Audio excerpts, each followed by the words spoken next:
O Jardim Tropical Monte Palace ocupa uma área de quase 7 hectares e localiza-se entre os 470 e os 560 metros de altitude. Tem uma extraordinária riqueza florística e mais de 2 séculos de história.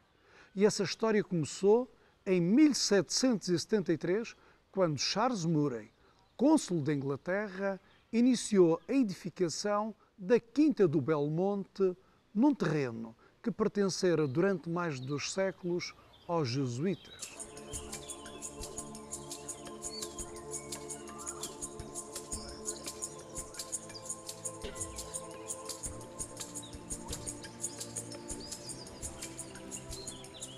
Nos finais do século XVIII, a Quinta do Belmonte foi adquirida pelo coronel Luís Vicente Carvalhal Esmeraldo.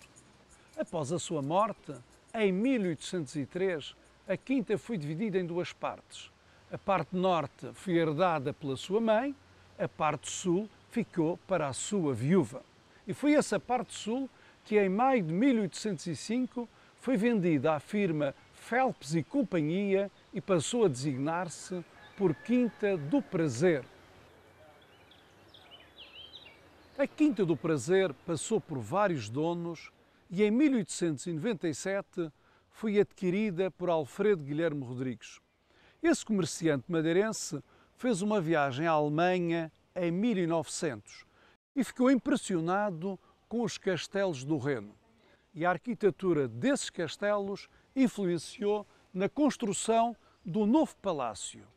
Em 1904, abriu ao público o Hotel Monte Palace, que funcionou até 1944.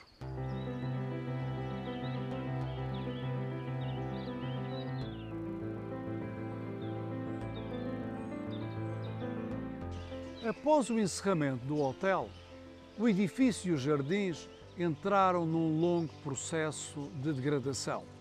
Em 1987, o comendador José Berardo adquiriu a Quinta Monte Palace e em 1988 instituiu a Fundação Berardo, para quem transferiu a posse da Quinta. Desde então, os jardins passaram por um processo de recuperação e de enriquecimento. Foram erradicadas as árvores invasoras, os eucaliptos e as acácias, e foram mantidas espécies notáveis da flora madeirense, como por exemplo este tilo monumental, o mais além o extraordinário barbusano, o aqui abaixo o raríssimo mocamo. Foram igualmente mantidas árvores exóticas, como são os casos da magnólia e da sequoia da América do Norte, das faias europeias e dos vistosos rododendros dos Himalaias.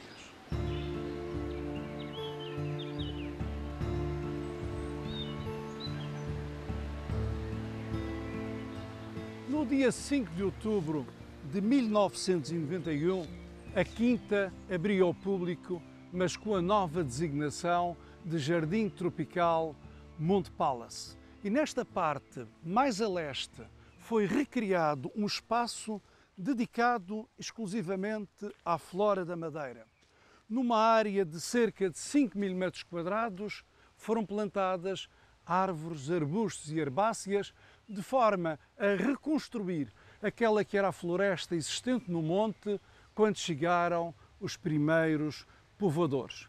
Passados 17 anos, reparem no aspecto luxuriante desta pequena floresta madeirense.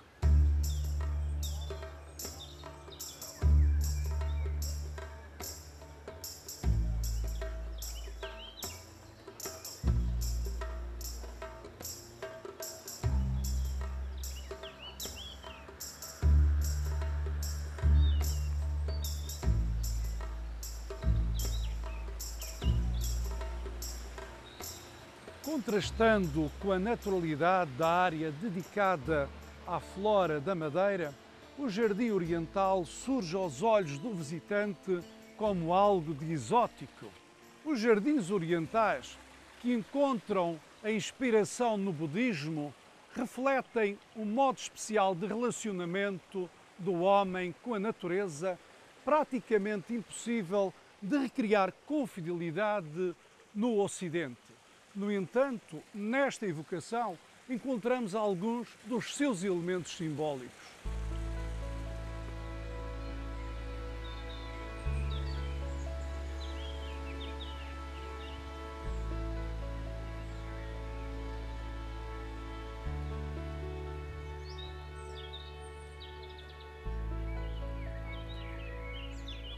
Uma das joias deste jardim é esta extraordinária coleção de encefalartos.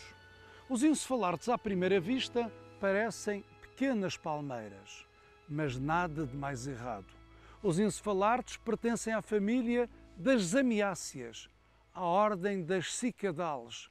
São verdadeiros fósseis vivos.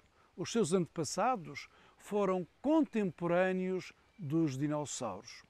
Os encefalartos, originários da África do Sul e da África Oriental, são seres dioicos, isto é, há plantas masculinas e plantas femininas. Mas como são gimnospérmicas, as plantas masculinas e as plantas femininas produzem cones. Simplesmente, os cones masculinos são mais estreitos, os cones femininos têm um maior diâmetro. Na altura da polinização, os cones masculinos libertam um certo odor ou aumentam a temperatura para atrair os insectos. Aqui, como não existem esses insectos, a polinização tem de ser feita pelo homem, mas com muita atenção para não haver engano nas espécies e para não surgirem híbridos indesejáveis.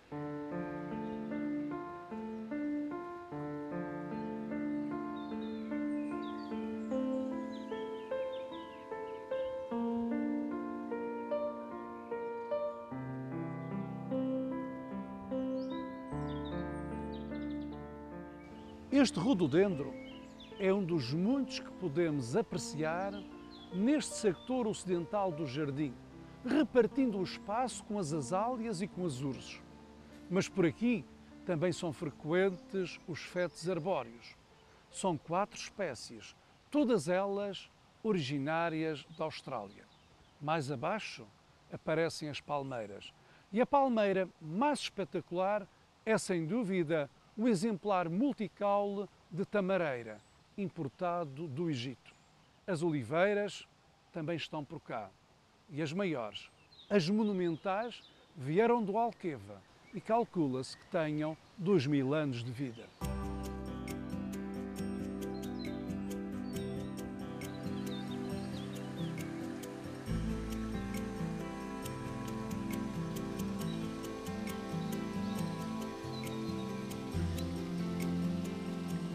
Nesta quinta, para além da extraordinária riqueza florística, há muitos outros motivos de interesse. E um deles são estes extraordinários peixes-koi, da família das carpas, naturais da China. São belíssimos pela sua cor, são calmos, transmitem-nos paz. Do outro lado, no Lago Maior, são os cisnes que atraem a atenção dos visitantes. E os pavões vagueiam pela quinta, ostentando a sua beleza.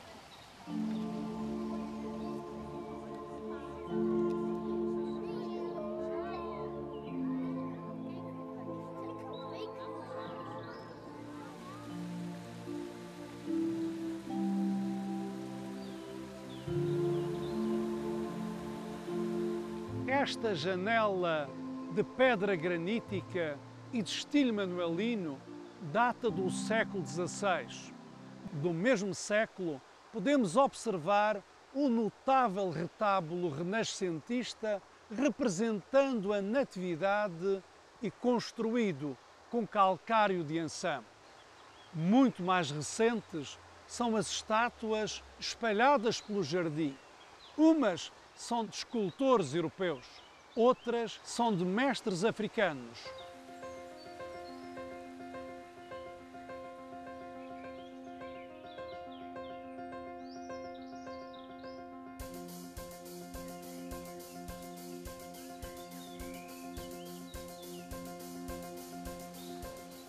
Todos têm a sua cruz. É o sugestivo título deste painel de azulejos, datado do terceiro quartel do século XIX, produzido em Lisboa e da autoria de Luís António Ferreira. Integra uma extraordinária coleção de painéis de azulejos dos séculos XVI a XX de produção portuguesa que podemos observar ao longo das alamedas deste jardim. Para alguns especialistas, esta é uma das maiores coleções de azulejos existentes em Portugal.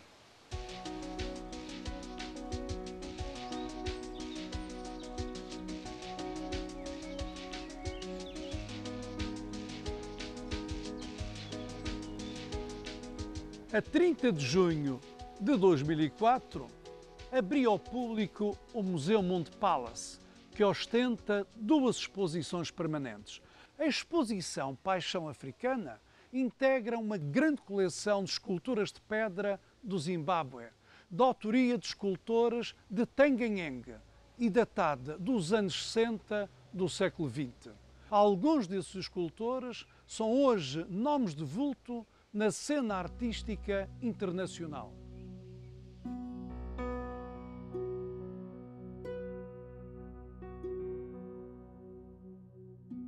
A exposição Segredos da Mãe Natureza é constituída por uma impressionante coleção de troncos petrificados, gemas e minerais adquiridos em locais tão distantes como o Brasil, Portugal, África do Sul, Zâmbia, Peru, Argentina e a América do Norte. A visita a esta exposição é uma excelente maneira de concluir o percurso neste jardim com elevado interesse para os amantes das artes e das ciências da natureza.